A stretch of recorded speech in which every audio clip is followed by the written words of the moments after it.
Good evening. Good evening. Good evening. Thank you. Thank you. Good evening. So, thank you. Good evening. So, Congressman John Lewis, before his passing, wrote, "Democracy is not a state, it is an act."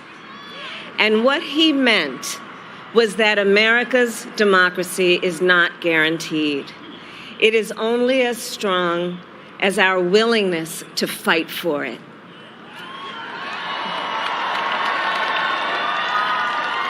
To guard it and never take it for granted. And protecting our democracy takes struggle, it takes sacrifice, but there is joy in it, and there is progress, because we, the people, have the power to build a better future.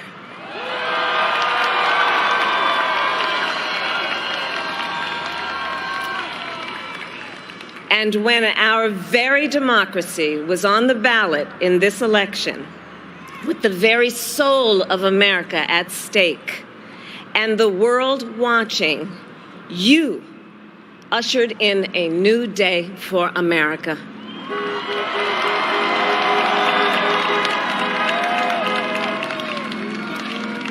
To our campaign staff and volunteers, this extraordinary team, thank you for bringing more people than ever before into the democratic process. And for making this victory possible. To the poll workers and election officials across our country who have worked tirelessly to make sure every vote is counted, our nation owes you a debt of gratitude.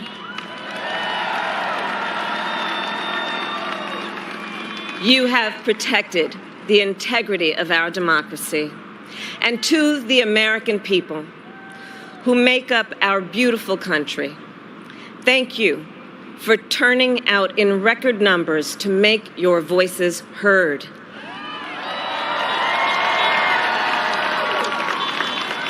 And I know times have been challenging, especially the last several months. The grief, sorrow, and pain, the worries and the struggles.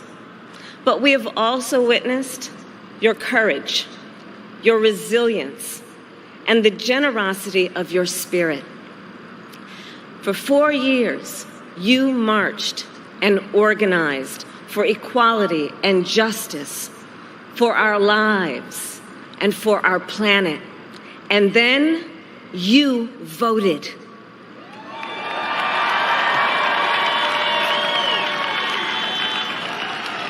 And you delivered a clear message. You chose hope and unity, decency, science, and yes, truth.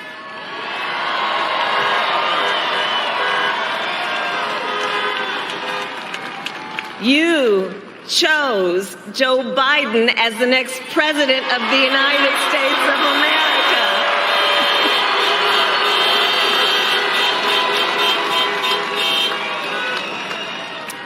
And Joe is a healer, a uniter, a tested and steady hand, a person whose own experience of loss gives him a sense of purpose that will help us as a nation reclaim our own sense of purpose. And a man with a big heart who loves with abandon. It's his love for Jill, who will be an incredible First Lady.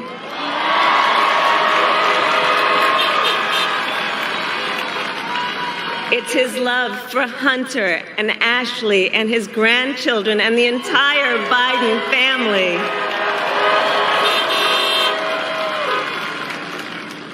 And while I first knew Joe as vice president, I really got to know him as the father who loved Bo, my dear friend who we remember here today. And to my husband, Doug,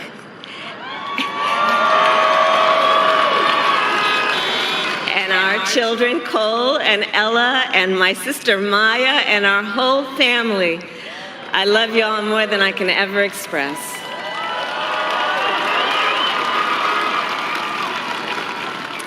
We are so grateful to Joe and Jill for welcoming our family into theirs on this incredible journey. And to the woman most responsible for my presence here today, my mother, Shamala Gopalan Harris, who is always in our hearts. When she came here from India at the age of 19, she maybe didn't quite imagine this moment, but she believed so deeply in an America where a moment like this is possible. And so I am thinking about her and about the generations of women, Black women,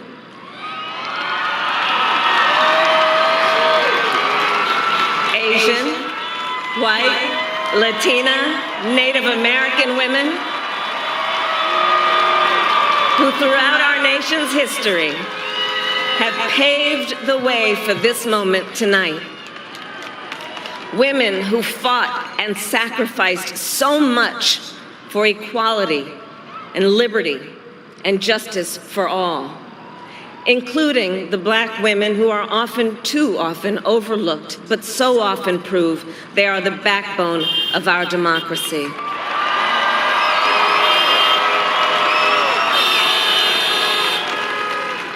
All the women who have worked to secure and protect the right to vote for over a century, 100 years ago with the 19th Amendment, 55 years ago with the Voting Rights Act, and now in 2020 with a new generation of women in our country who cast their ballots and continued the fight for their fundamental right to vote and be heard.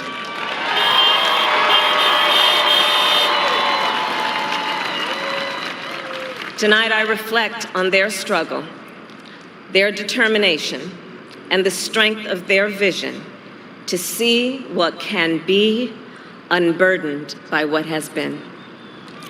And I stand on their shoulders. And what a testament it is to Joe's character that he had the audacity to break one of the most substantial barriers that exists in our country and select a woman as his vice president.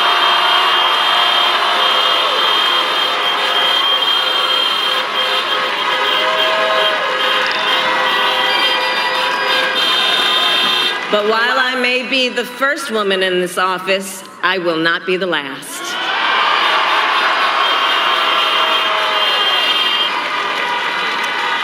Because every little girl watching tonight sees that this is a country of possibilities. And to the children of our country, regardless of your gender, our country has sent you a clear message. Dream with ambition, lead with conviction, and see yourselves in a way that others may not, simply because they've never seen it before. But know that we will applaud you every step of the way.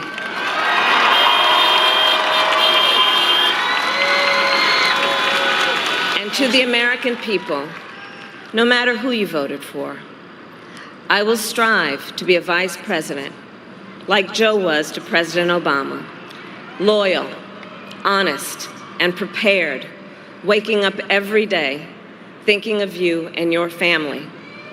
Because now is when the real work begins, the hard work, the necessary work, the good work, the essential work to save lives and beat this epidemic, to rebuild our economy so it works for working people, to root out systemic racism in our justice system and society, to combat the climate crisis, to unite our country and heal the soul of our nation.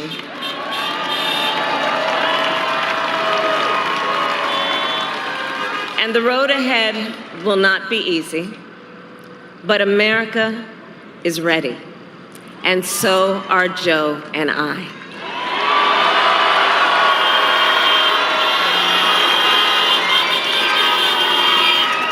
have elected a president who represents the best in us, a leader the world will respect and our children will look up to, a commander-in-chief who will respect our troops and keep our country safe, and a president for all Americans.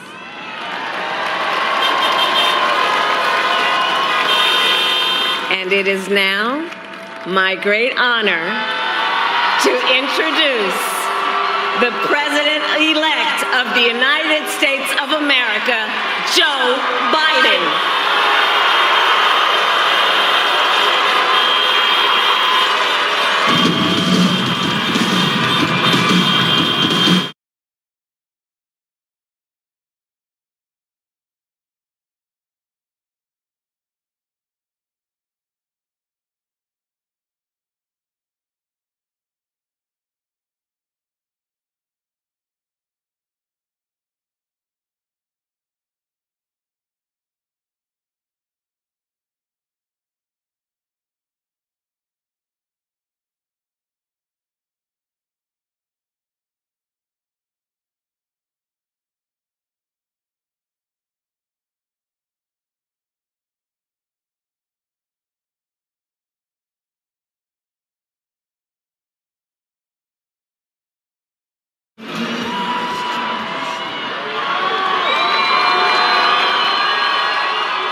Hello, my fellow Americans,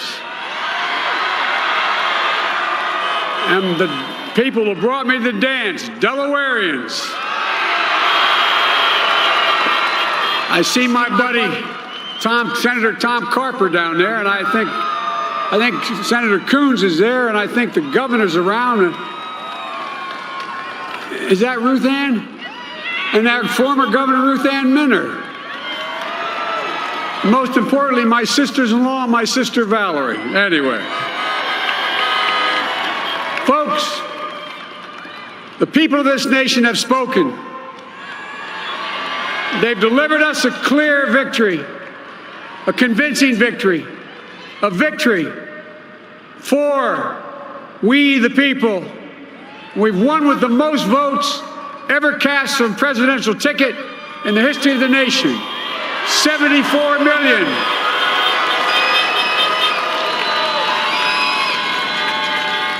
What I must admit has surprised me. Tonight, we're seeing all over this nation, all cities and all parts of the country, indeed across the world, an outpouring of joy, of hope, renewed faith in tomorrow, bring a better day. And I'm humbled by the trust and confidence you've placed in me. I pledge to be a president who seeks not to divide, but unify, who doesn't see red states and blue states, only sees the United States, and work with all my heart, with the confidence of the whole people, to win the confidence of all of you. And for that is what America, I believe, is about. It's about people. And that's what our administration will be all about. I sought this office to restore the soul of America, to rebuild the backbone of this nation, the middle class, and to make America respected around the world again, and to unite us here at home. It's the honor of my lifetime that so many millions of Americans have voted for that vision. And now, the work of making that vision is real. It's a task, the task of our time. Folks, as I said many times before, I'm Jill's husband. And I would not be here without her love and tireless support of Jill, and my son Hunter, and Ashley, my daughter, and all our grandchildren, and their spouses, and all our family. They're my heart. Jill's a mom, a military mom, an educator. And she has dedicated her life to education. But teaching isn't just what she does, It's who she is. For American educators, this is a great day for y'all. You're going to have one of your own in the White House. And Jill's going to make a great First Lady. I'm so proud of her.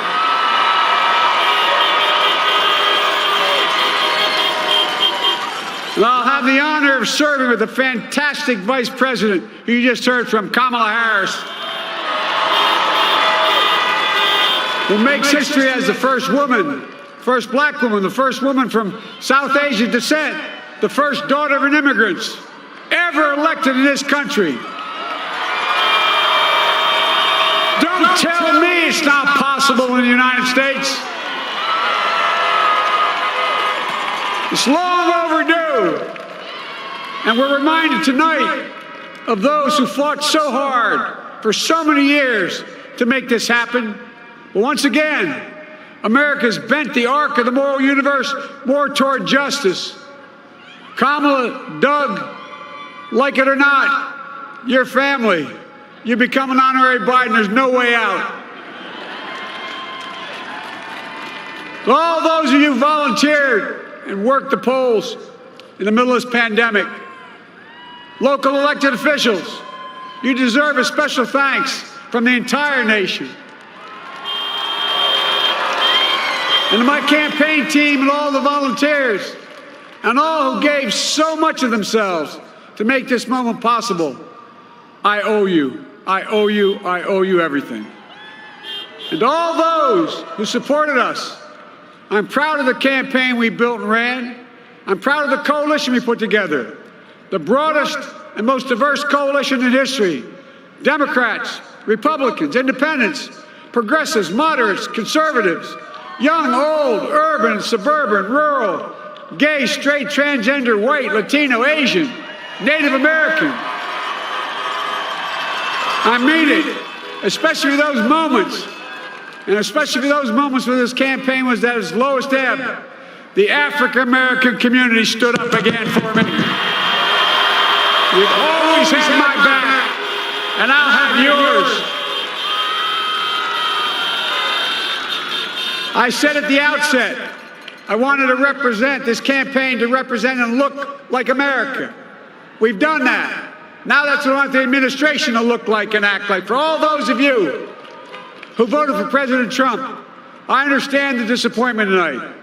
I've lost a couple times myself, but now let's give each other a chance. It's time to put away the harsh rhetoric, lower the temperature, see each other again, listen to each other again. And to make progress, we have to stop treating our opponents as our enemies. They are not our enemies. They are Americans. They're Americans. The Bible tells us to everything there is a season, a time to build, a time to reap and a time to sow, and a time to heal. This is the time to heal in America.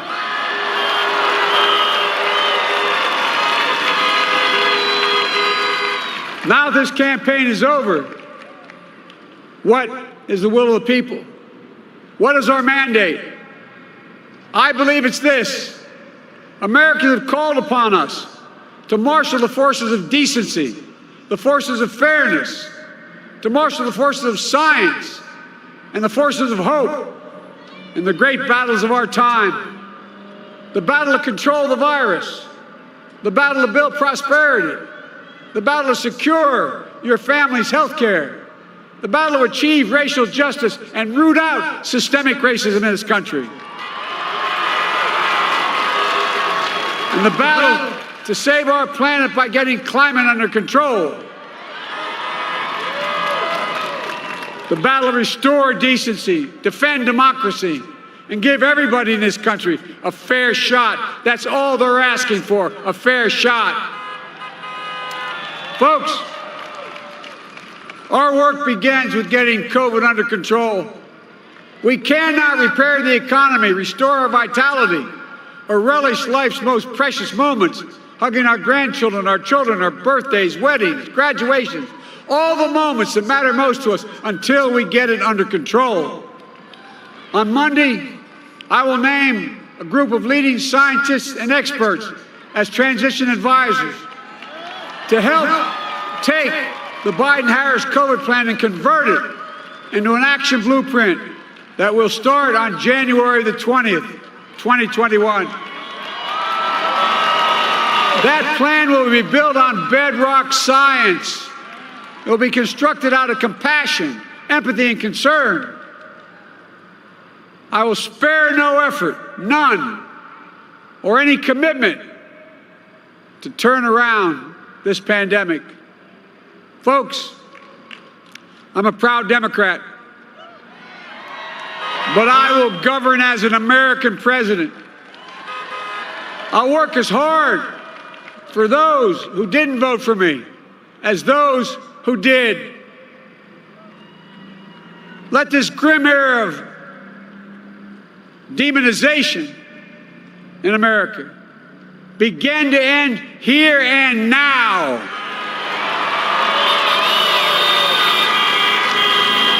The refusal of Democrats and Republicans to cooperate with one another, it's not some mysterious force beyond our control. It's a decision, a choice we make. And if we can decide not to cooperate, then we can decide to cooperate. And I believe that this is part of the mandate given to us from the American people. They want us to cooperate in their interest. And that's the choice I'll make. And I'll call on Congress, Democrats and Republicans alike, to make that choice with me. The American story is about slow yet steadily widening the opportunities in America. And make no mistake, too many dreams have been deferred for too long. We must make the promise of the country real for everybody, no matter their race, their ethnicity, their faith, their identity, or their disability. Folks, America has always been shaped by inflection points, by moments in time where we've made hard decisions about who we are and what we want to be. Lincoln in 1860, coming to save the Union. FDR in 1932, promising a beleaguered country a new deal. JFK in 1960, pledging a new frontier. And 12 years ago, when Barack Obama made history, he told us, yes, we can. Well, folks, we stand at an inflection point. We have an opportunity to defeat despair, to build a nation of prosperity and purpose. We can do it. I know we can. I've long talked about the battle for the soul of America. We must restore the soul of America. Our nation is shaped by the constant battle between our better angels and our darkest impulses. And what presidents say in this battle matters. It's time for our better angels to prevail. Tonight, the whole world is watching America. And I believe at our best, America is a beacon for the globe. We will lead not only by the example of our power, but by the power of our example.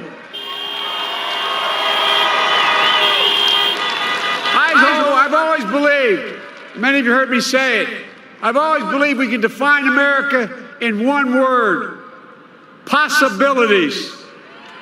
That in America, everyone should be given an opportunity to go as far as their dreams and God-given ability will take them. You see, I believe in the possibilities of this country.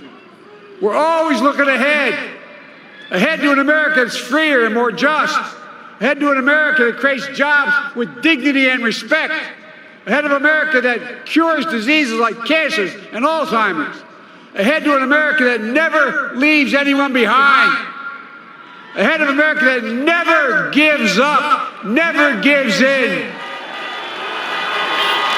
This is a great nation. It's always been a bad bet to bet against America. We're a good people. This is the United States of America, and there's never been anything we've been not able to do when we've done it together. Folks, in the last days of the campaign, I began thinking about a hymn that means a lot to me and my family, particularly my deceased son, Bo.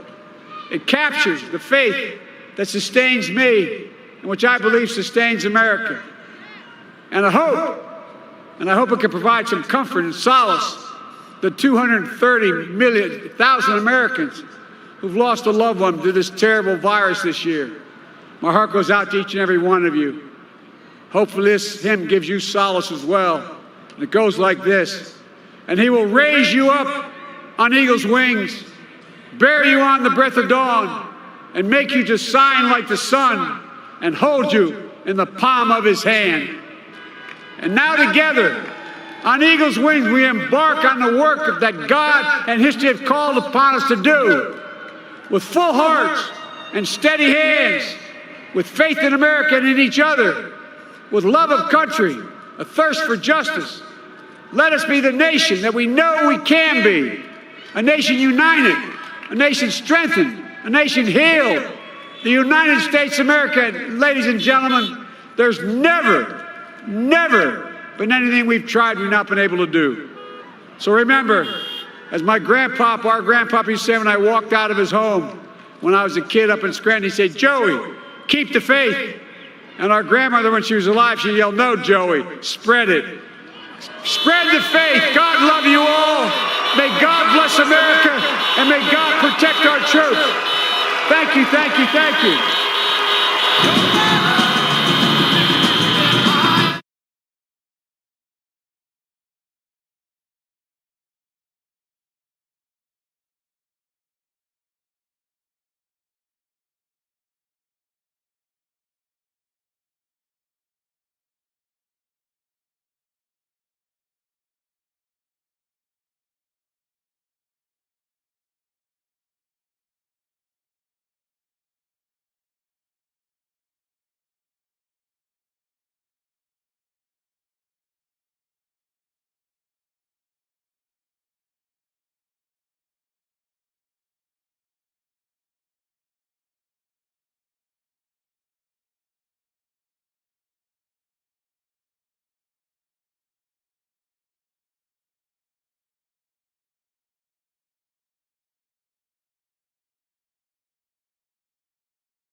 there. Holding his new grandchild. Hunter, yes. Well, no, the president-elect is holding his. Yes, and then he has now a total of 7 grandchildren. Natalie, Robert, Maisie, Finnegan, Naomi, another child that was born to another woman with Hunter, and then the youngest there with his new wife, Melissa. Kamala Harris, those young children, one of them is Amara, her niece. There was a video shot, actually her grandniece. Her niece shot video of them talking the other day about how that 4-year-old could one day become president. She was sitting on her lap. It was a very cute video. Yes. Yeah, people should look at that. And Kamala Harris mentioned her stepchildren, Cole and Ella, who are Doug Emhoff's children. And the senator, or the vice president-elect, is actually very good friends with Emhoff's former wife. They're all friendly back in Los Angeles. So these are faces and names we'll get to know over the next few years as they take office. I mean, when you talk about, filling your cabinet with people that look like America, that's what that stage looks like right now. Look at the range of color, the range of age, male, female. It really is a beautiful sight to see them all there together. And I love when he said to Kamala Harris, "You're now a Biden, like it or not." You're now a Biden for life, like it or not. You get the feeling he would want to deputize the whole country into that, given what he really wants to do. Racist, yeah. Well, there is something that always strikes me about Joe Biden, given that he has had 47 years in public life and has been busy, is that he calls his children every single day. He calls most of his grandchildren every single day. Just to say hey? Just to say hey. Yeah, I know you text with your kids every day and send pictures and stuff too. But those of us with teenagers don't get a response. Yeah, exactly. It's temporary, John. It's temporary. There's something unique about really that diligence with which he loves and cares for his family. And it was really something actually that you heard now Vice President-elect Harris mention in her remarks about the decency that embodies Joe Biden. It's a word he used too, to marshal the forces of decency. They both had similar words that they used: decency, truth, healer, uniter. That is science. Yeah. They both emphasize science, which I thought was interesting. Big nod to COVID. It was a speech that was very true to Joe Biden. Yes. The reason it sounded so natural is because these are themes that he has sounded throughout his political career, including 36 years on Capitol Hill. He was always someone who was trying to make a deal, trying to reach out to the other side. In fact, some Democrats were frustrated with him when he was vice president because they felt he was too eager to reach out to the other side and make a deal. I was just reading a quote from a Republican in Congress from a few years ago who said, "I don't always agree with him, but I do trust him implicitly. He doesn't break his word. He doesn't waste time telling me why I'm wrong. He gets down to brass tacks and keeps sight of the stakes." You know who said that? Who? Mitch McConnell. Oh, win, Nancy, win. It's been a long game. Yeah. In the books. I was going to say, John, how did you know that? He knows everything. that John Dickerson. everything. Is that encyclopedic mind again?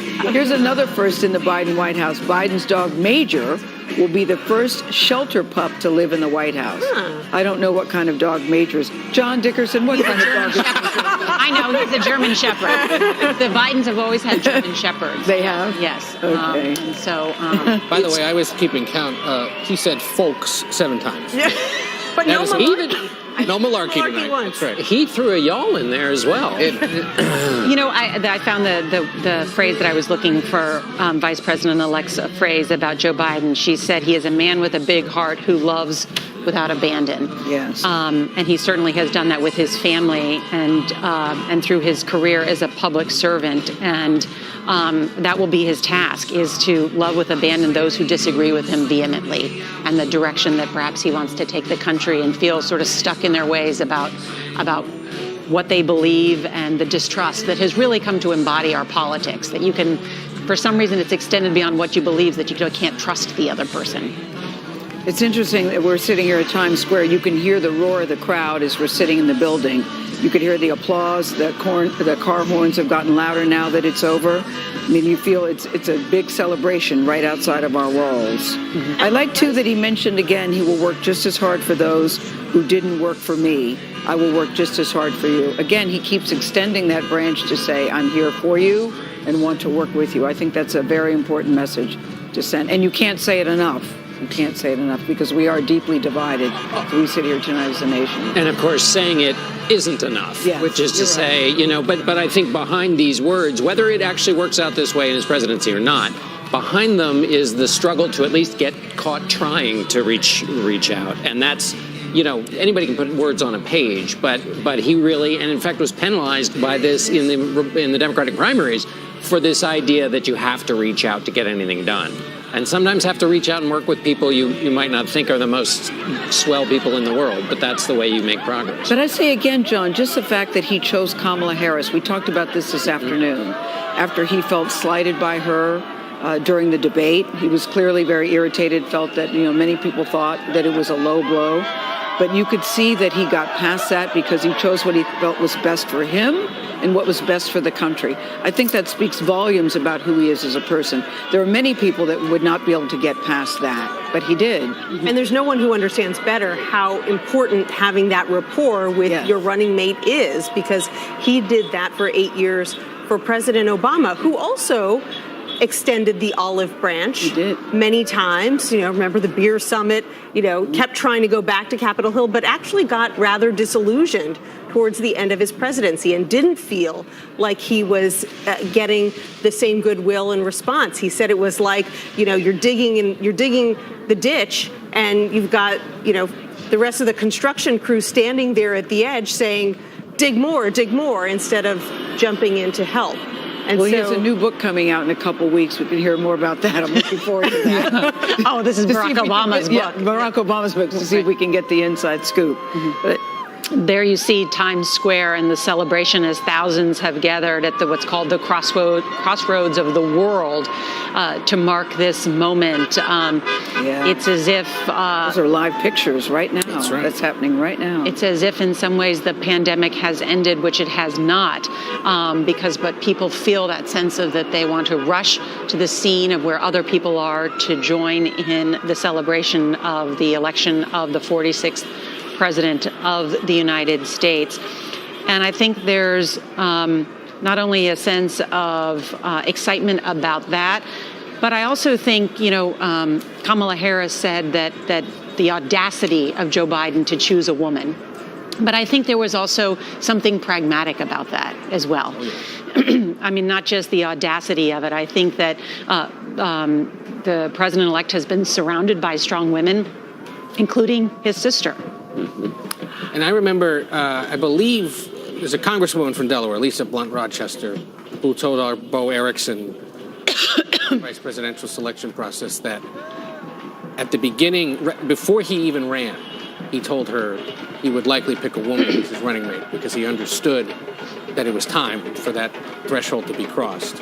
So it was always in the back of his mind. He surprised everyone in March, right as the pandemic was beginning, in his final primary debate with Bernie Sanders by announcing that he would do it, and immediately faced pressure to pick a woman of color, and understanding that there was an opportunity, given that Kamala Harris was in the race. And what was going on in the country at the time, right. too. He, in the process, elevated several women of color in his party who are now household names, at least to those who watch a lot of TV news. Keisha Lance Bottoms of Atlanta, Val Demings of Florida, people who were not well known, but he helped elevate. And that is part of what his administration plans to do, is to put people in positions. He has said it, but he means it, and his aides tell us he means it. He will put people in positions of power that have not been in those kinds of positions before, because he wants the country to understand and accept that people like that can be working in government. And I thought he was actually very explicit about that right at the start of his speech tonight, saying the African-American community has always had my back, and now it's my turn to have yours. It's a real recognition, some would say an overdue recognition, that African-Americans and African-American women in particular have delivered victories for Democrats time and time again, and perhaps have not gotten the recognition and the respect that they deserved for that reliability. Since 1976, 80% of African-American women have voted for the Democratic presidential candidate every time. No other block of voters has been that loyal to a Democratic presidential candidate each time. He understood that. and certainly propelled his victory not only in the primary, but also backed him in the general election as well. We want to bring in Senator Chris Coons, a close friend of the new president-elect. He holds the Senate seat that Joe Biden once held. Good evening, Senator Coons, and thank you so much for joining us, especially on this momentous occasion. And I guess, have the fireworks already stopped? Nora, it's been an amazing evening. I think Joe gave a powerful, a moving speech. And to see Joe Biden and Kamala Harris on this stage behind me just a few moments ago brought tears to many eyes here in Wilmington, Delaware, and hope to many hearts all across our nation.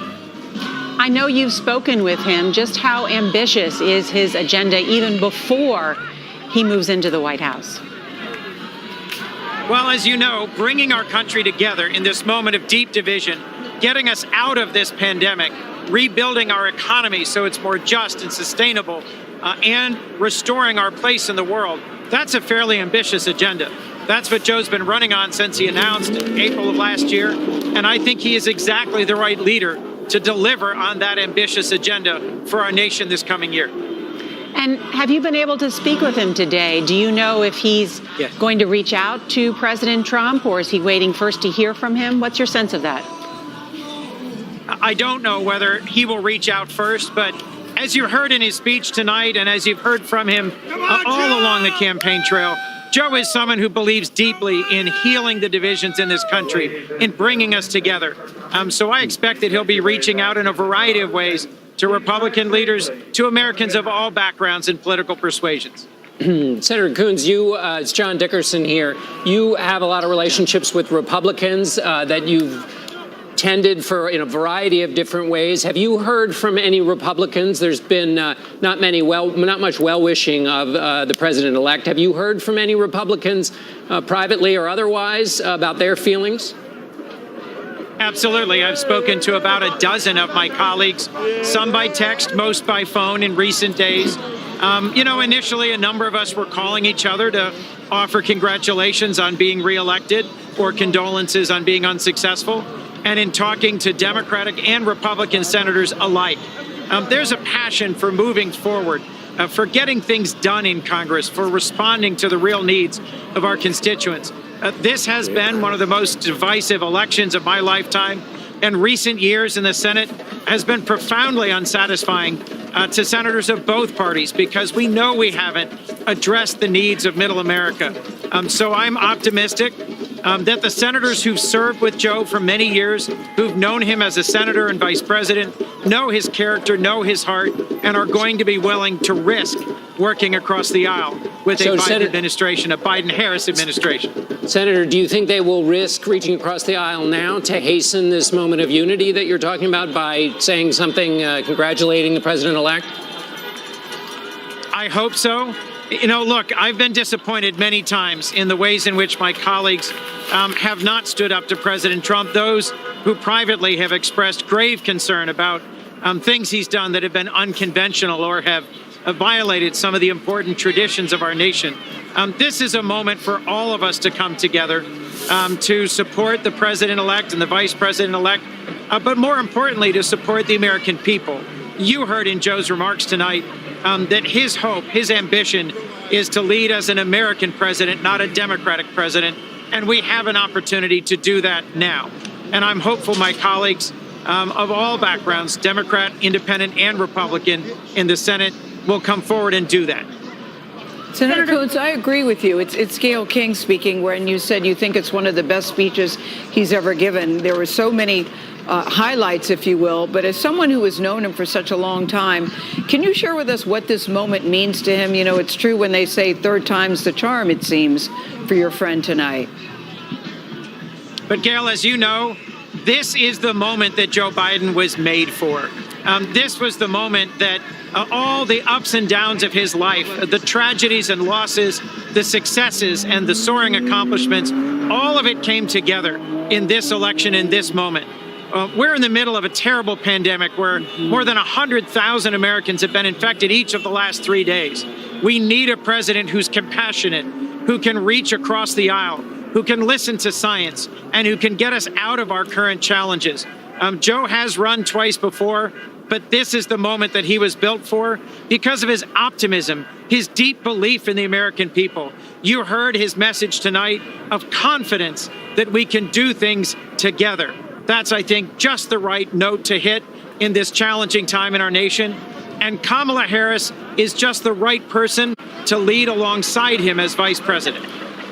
I don't know if you've had a chance to look at your TV this afternoon, but I described it as a nationwide block party.